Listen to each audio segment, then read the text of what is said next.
The best way to deal with a fire is to use the right fire extinguisher while the fire's still small enough.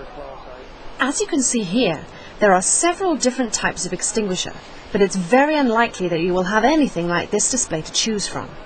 A thorough fire risk assessment of your premises should have been carried out, so the extinguishers to hand should be the right ones for the job, though you should never take this for granted. But why are there so many different types of extinguisher in the first place? It's horses for courses. There are different types of extinguisher because there are different types of fire, officially 6 in all, although for all practical purposes there are only 3 or 4 you really need to know about.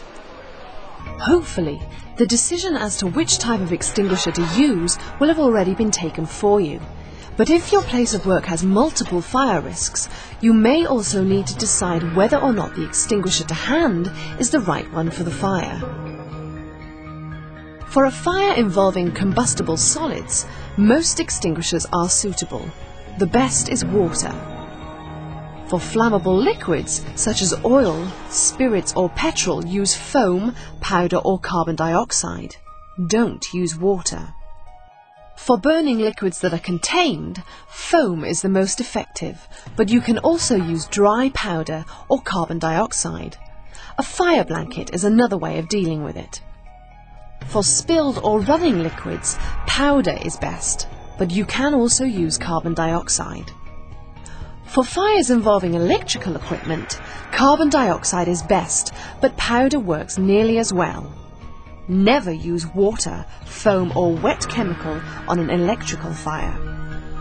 And faced with a fire in a deep fat fryer, by far the most effective extinguisher is the wet chemical, which turns the oil to soap. More generally, don't try to fight a fire if there's a possibility of your escape route being cut off, or if you're not sure that you can deal with the fire. Don't carry on fighting a fire if it carries on getting bigger in spite of your efforts. Don't even think about fighting a fire if pressurized gas cylinders or aerosols are involved, and don't try to move them either. And don't try to be a hero. If the fire gets out of hand, leave at once and close the door behind you. How do our 2 victims feel about it now? I think it went pretty well. The practical experience was great and it's made me much more confident now. I mean, that bit of the fire blanket was quite scary, wasn't it? Absolutely. Why not satisfy your curiosity and check out where the nearest extinguishers are to you? And when you find them, check out the colour zone to see what type they are and make a mental note of the correct technique for using it.